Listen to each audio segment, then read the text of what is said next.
हमारे साथियों, आप सभी का स्वागत करता हूं अपने एमआरएस स्टडी परिवार में। तो डियर, आज की इस वीडियो में मैं यहां पे बात करने वाला हूं। जैसा कि आपको पता है कि सिक्स सेमेस्टर का जो एग्ज़ाम्स है 2024 का, वो आपका कंडक्ट करवाया गया। तो यहाँ पे आपका जो पेपर है आपका कंस्ट्रक्शन इंजीनियरिंग एंड मैनेजमेंट, इसको शॉर्ट फॉर्म में आपका बोला जाता है CEM, है ना। CEM इसको जो है शॉर्ट में बोला जाता है। इसमें 70 मार्क्स के आपके एग्ज़ाम्स होते हैं। 30 नंबर के आपका जो है प्रैक्टिकल और इंटरनल एग्ज़ाम्स होते हैं, वाइवा वगैरह इंक्लूडेड होते हैं। तो इसमें जो है 9 क्वेश्चन दिए जाते हैं। 9 में से 5 क्वेश्चन जो है आपको बनाने होते हैं, जिसमें पहला क्वेश्चन जो है आपका कंपलसरी होता है। पहला क्वेश्चन क्या होता है? कंपलसरी होता है। तो यहाँ पे जो है आपको 10 क्वेश्चन दिए जाते हैं, है ना। यहाँ पे जो पहला जो कि कंपलसरी क्वेश्चंस होता है, इसमें से 10 क्वेश्चन दिए जाते हैं। 10 में से कोई भी 7 क्वेश्चन जो है आपको बनाने होते हैं। तो यहाँ पे हम 7 क्वेश्चंस के बारे में जो है चर्चा करेंगे, और उसके सही उत्तर क्या होगा उसके बारे में भी जो है हम लोग यहाँ पे डिस्कशन करेंगे। तो सबसे पहला क्वेश्चन हम यहाँ पे लेकर चलते हैं। क्वेश्चन है, project charter is prepared and issued by. जो प्रोजेक्ट चार्टर होता है, ये आपका प्रिपेयर किया जाता है और इशू किया जाता है। किसके द्वारा प्रिपेयर और इशू किया जाता है? तो जो आपका प्रोजेक्ट चार्टर होता है, ये प्रिपेयर किया जाता है आपका प्रोजेक्ट स्पॉन्सर के द्वारा। किसके द्वारा प्रिपेयर किया जाता है? प्रोजेक्ट स्पॉन्सर के द्वारा जो है प्रिपेयर किया जाता है, और इशू किया जाता है आपका प्रोजेक्ट स्पॉन्सर के द्वारा ही। जो प्रोजेक्ट स्पॉन्सर होता है, ये रिस्पॉन्सिबल होता है for authorising the project and providing the necessary resources, है ना। जो भी नेसेसरी रिसोर्सेज होता है उसको प्रोवाइड करना। इसके अलावा जो भी ऑथराइजेशंस होता है प्रोजेक्ट के रिगार्डिंग, वो भी जो है प्रोजेक्ट स्पॉन्सर का ही जो है काम होता है। उसके बाद अगला क्वेश्चन है आपका यहाँ पे कि the best way to resolve a conflict in a project is by. जो बेस्ट वे होता है to resolve a conflict in a project is by, कौन सा होता है? तो कौन सा मेथड होता है सही तरीका, ताकि कन्फ्लिक्ट्स अगर किसी भी तरीके का प्रोजेक्ट्स में हमारा आया है तो उस कन्फ्लिक्ट से जो है हम बाहर निकल सकते हैं। तो वो हमारा होता है यहाँ पे कोलैबोरेटिव, है ना। मतलब साथ में कोलैबोरेट करके क्या कर सकते हैं कि जो भी कन्फ्लिक्ट्स है उसको हम लोग जो है ख़त्म कर सकते हैं। जो हमारा कोलैबोरेटिव कन्फ्लिक्ट्स होता है रिजोल्यूशंस का, वो क्या करता है? एड्रेस करता है अंडरलाइंग द इश्यूज, और find a mutual beneficial solution. एक म्यूचुअल बेनिफिशियल सॉल्यूशंस को जो है फाइंड आउट किया जाता है, और इससे पॉजिटिव टीम वर्क इफेक्ट जो है देखने को मिलता है, और पॉजिटिव इन्वायरमेंट भी जो है वहाँ पे बना रहता है।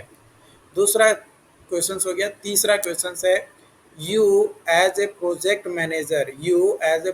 Manager want to do demand forecast for for your new product. Which type of forecast will you do analysis the market? तो कौन सा ये यहाँ पे आपका हो जाएगा? 3 ऑप्शंस जो है आपको दिए गए हैं। तो यहाँ पे एनी ऑफ द एबव क्या हो जाएगा? Any of the above, option number तीसरा। ठीक है, क्वालिटेटिव भी होगा और क्वांटिटेटिव भी होगा, दोनों ही जो है हमारा सही है। देखो, अगर बात किया जाए क्वालिटेटिव और क्वांटिटेटिव फोरकास्टिंग मेथड्स की, तो दोनों ही मेथड से हम लोग जो है एक वैल्यूएबल इंसाइट्स को प्रोवाइड करता है, जो कि डिपेंड करता है अवेलेबल डाटा और जो कंटेंट्स होते हैं आपके एनालिसिस के लिए जो भी पॉइंट्स निर्धारित किया जाता है उसके बेसिस पर। अगला क्वेश्चन है आपका यहाँ पे कि which one of the following statement is not correct. कौन सा स्टेटमेंट जो है यहाँ पे आपका करेक्ट नहीं है? कौन सा स्टेटमेंट जो है आपका करेक्ट नहीं है? तो more than 4 dummy activities can not be used in a PERT network. तो ये जो है आपका सही नहीं है ना। ये जो है आपका सही नहीं है। क्या होता है कि इन पर्ट नेटवर्क में there is no strict limit, मतलब किसी तरीके का कोई लिमिटेशंस नहीं होता है नंबर ऑफ डमी एक्टिविटी का। ठीक है, नंबर ऑफ डमी एक्टिविटी का कोई भी रिस्ट्रिक्शंस नहीं होता है। ये डिपेंड करता है कॉम्प्लेक्सिटी ऑफ प्रोजेक्ट और रिलेशनशिप बिटवीन एक्टिविटीज। एक्टिविटी के बीच में क्या रिलेशनशिप है और प्रोजेक्ट कितना कॉम्प्लेक्स है, उसके बेसिस पे डमी एक्टिविटी को जो है क्रिएट किया जाता है। तो कोई ज़रूरी नहीं है कि 4 से ज़्यादा हम लोग प्रोवाइड नहीं करेंगे। तो यहाँ पे हमारा सही मतलब कौन सा करेक्ट नहीं है, तो ऑप्शन नंबर 4। अगला क्वेश्चन है, which among the following is faster method of finding activity duration. कौन सा मेथड जो है फास्टर मेथड होता है ऑफ फाइंडिंग एक्टिविटी ड्यूरेशन, है ना। एक्टिविटी ड्यूरेशन को फाइंड करने का फास्टर मेथड कौन सा आपका जो है यहाँ पे होता है, तो वो होता है आपका एनालोगस मेथड। कौन सा होता है, analogous method, option number A. अगला क्वेश्चन है, in a project in a project to create new mobile phone your sponsor ask you. कोई भी प्रोजेक्ट है जिसमें मान के चलो कि न्यू मोबाइल फ़ोन आप बना रहे हो, तो आपका जो स्पॉन्सर है वो आस्क करता है, मतलब पूछता है आपसे कि that the launch date is bout forward.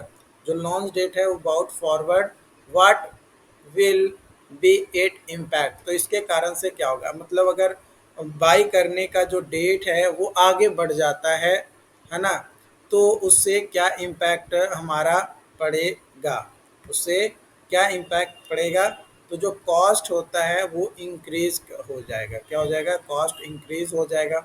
क्यों भाई, तो जो accelerating a project often require additional resources और over time which can lead to higher cost, है ना। क्या होता है, कई बार लॉन्च डेट डिसाइड कर लिया जाता है बट उस डेट तक कंप्लीट नहीं होता है, तो ओवर टाइम करवा के या रिसोर्सेज को एडिशनल यूज़ करके जो है उसको बनाया जाता है ताकि लॉन्चिंग डेट तक उसको जो है लॉन्च कर दिया जाए।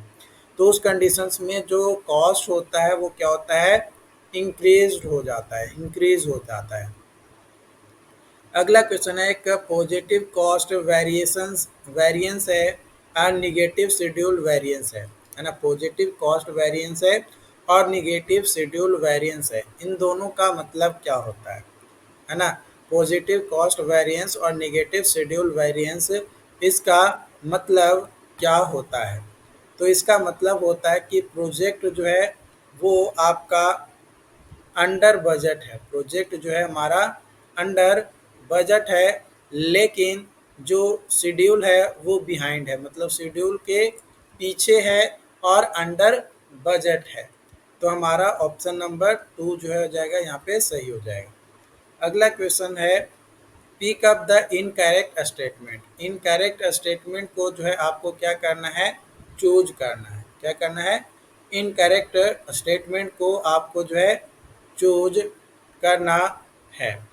तो जो इनकरेक्ट स्टेटमेंट है आपका यहाँ पे, वो इनकरेक्ट स्टेटमेंट कौन सा है, तो वो है आपका arrows are drawn to a scale from left to right.